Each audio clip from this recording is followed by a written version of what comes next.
It was the biggest demonstration in Thailand's history, and maybe in the modern world.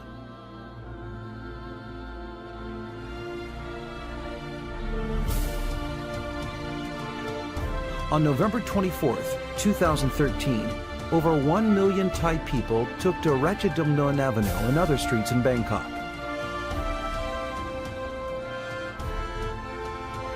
On December 9, 2013, roughly 5 million people come out to protest nationwide. December 22, estimated more than 6 million people occupied the streets in the heart of Bangkok. The people came from all walks of life.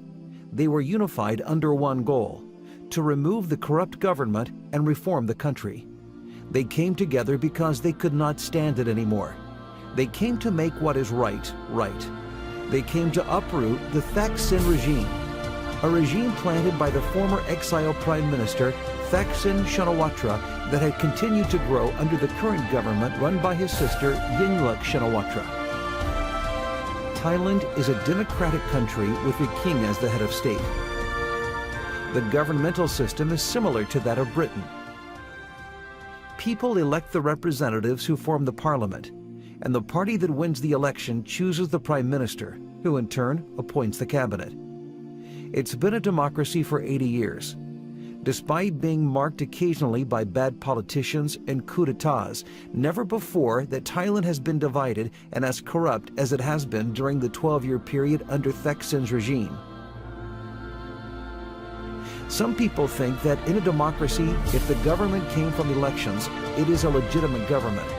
And this is what Yingluck Shinawatra, the current Thai Prime Minister, keeps telling everyone. This way of thinking looks at things on the surface and ignores the core substance of democracy, especially in emerging countries where most people are low income and less educated. As an American writer puts, the fact that voting takes place within a country is not necessarily enough for it to be considered democratic by international standards. So what is a democratic government by international standards? The scholars define that a democratic government should have at least 3 core features. 1. Free and fair elections that are open to all citizens. This is an area in which many emerging countries seem to fall short. In Thailand, the voters in upcountry areas are honest, low income, and less educated. They become victims and targets of both direct and indirect vote buying. In the rural areas, the leaders of villages or sub-villages will get money from politicians to buy votes from their villagers.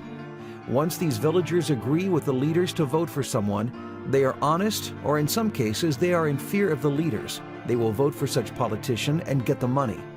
This may sound surprising for Westerners, but it is true in Thailand and probably in many other emerging countries. The Thaksin regime uses this method well, and also uses populist policies to get the poor to like him, such as buying rice from farmers at the price 40 to 50% above world market price. It is estimated the government lost $13 billion over the last 2 years funding this scheme, and the corruption was at every step in the program. In the election of 2007, where many political parties boycotted the election, his then party, Thai Thai, hired some small political parties to send candidates in order to have the minimum number of candidates required by the law and to be their nominees. They were caught. The evidence was so clear that the court sentenced to dissolve Thai Thai Party. The members of Thai Thai Party then formed Thai Party. Using money and the populist policies to lure the poor, they won the election and became government with Yingluck, Thaksin's sister, as prime minister. Along with the media, which has either been bought or interfered with by the government, the people at the grassroots don't understand what's going to happen to the country.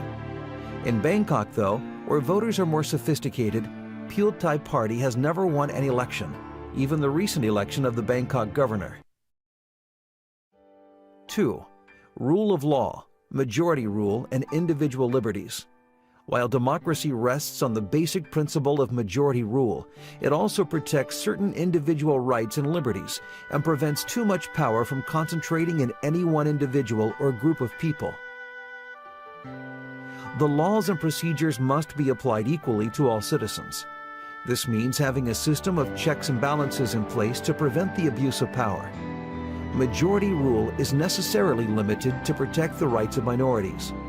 The Bill of Rights assumes this role in the United States.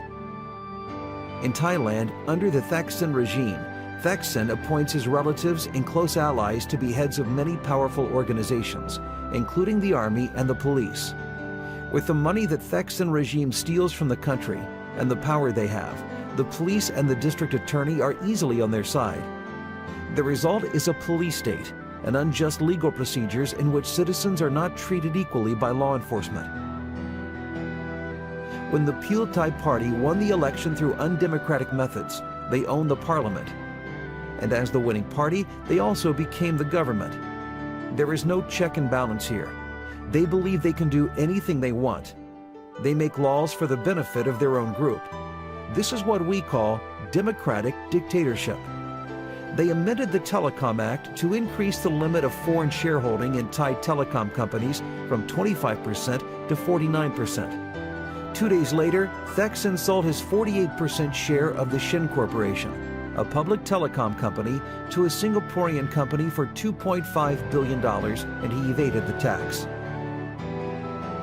The parliament passed an amnesty bill that allowed Thaksin, who had been a fugitive leaving abroad, to come home clean and clear of any charges, including the corruption charges, of which many are still pending. During the voting to pass this bill, Pheu Thai representatives cheated on the vote. They used the ID cards of the representatives who were absent to also vote to make sure the bill passed. The vote was held at 4 a.m. in the morning, when few people were paying attention. This incident was taken to the Constitutional Court, which ruled that the amnesty bill was unlawful and unconstitutional. Yingluck's cabinet and Pheu Thai members of parliament announced that they will not accept the ruling of the Constitutional Court. Under democratic principles and the rule of law, when a government refuses to obey the law, especially the Constitution, the government can no longer be considered a legitimate democratic government. These are just samples of the dictatorial behaviors of the current government, and they have done it to the degree that millions of Thai people are willing to take the risk of the tear gas and their lives to protest on the streets. If you still think that a government that comes to office through an election is a legitimate democratic government, then you don't know what a true democratic government is. 3. Protection of fundamental human rights. These include the right to free speech, freedom of religion, and equal protection under the law. A democracy also includes the right of all citizens to organize and participate fully in the political, economic, and cultural life of society. People have the right to demonstrate in a peaceful manner or act in non-violent civil resistance or civil disobedience. This is what the Thai people are doing right now. They have brought flowers to the police and government workers as a symbol to ask them to resist the government and turn to the people's side. But Yingluck's government uses tear gas, rubber bullets. There have even been cases of real bullets being used in order to prevent the protesters from occupying government buildings. At the recent incident of Ram Kom Hang University, the government did not respond at all, while their supporters, the red shirts, who are always violent, clashed into the student protesters. The result was 4 deaths, of which at least 3 were students, and who knows how many injuries.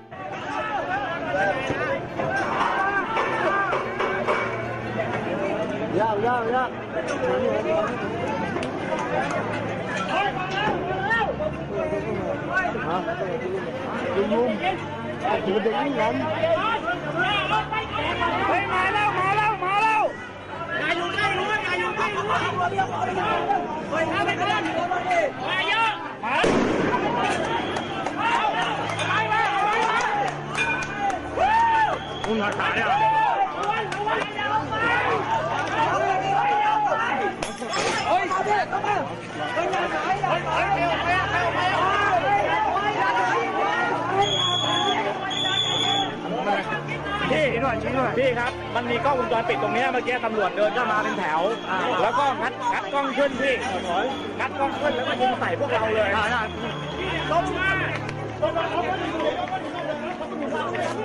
วางลงบนนะแม่ เอาคนลง ถามว่า เอาคนลงเลย พี่ลงหน่อยพี่เมื่อก่อนอยู่ถามว่า มันเผาอยู่พี่มันเผาอยู่พี่ขึ้นไปหน่อยขึ้นไปอยู่น่ะขึ้นไปหน่อยไปประมาณ100 เมตรอ่ะพี่เสียงสุดพี่เห็นไหมพี่เห็นปะแถวบ้านของเมืองพี่ขึ้นไป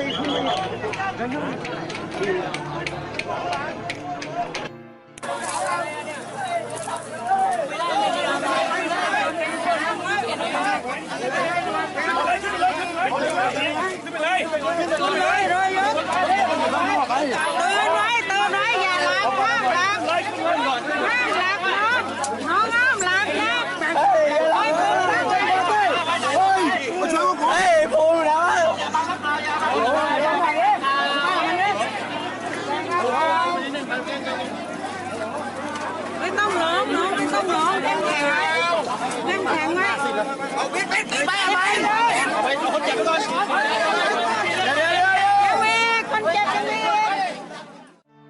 During Theck Sin's administration in 2003, he has ordered heavy-handed policies for the war on drugs, resulted in the extrajudicial killing of 2,800 people within 3 months, including innocent children. In the 2004 Takbai incident, 78 Thai Muslim civilians who were detained and transported after a protest against Theck Sin's policy died from suffocation after being handcuffed and stacked on top of each other for over 3 hours. And 32 Thai Muslims were killed in Cross Sao incident. The Theck Sin regime and Yingluck's government are nothing but a democratic dictatorship who live off a corrupt system, corrupt policies that reach deep and wide into Thai culture. They are the only group of people who gets richer and richer, while the people are suffering and the country is collapsing. A recent poll shows that the young Thai generation feels that corruption is okay if that they also get benefits from it. This truth hurts Thailand's dignity and the Thai people. It is time for this to end. Thailand needs to reset and reform. Democratic dictatorship occurs around the world, in the Philippines, Indonesia, many years ago in Central America countries, in European countries, and in the Middle East uprising recently. We hope that through the social media and internet era, all of us can learn from the loss of other countries and decide to do something for your own country and prevent this to happen to your people. Democracy may be the best choice available, but it also allows dictatorship and tyrants to parasite. At the time we produce this video, we don't know how Thailand will turn out, how peaceful protest can overthrow the shameless government. We fully support the bravery Thai people who come out to fight for their freedom and protect their beloved king. Thailand needs a reform, not just another election.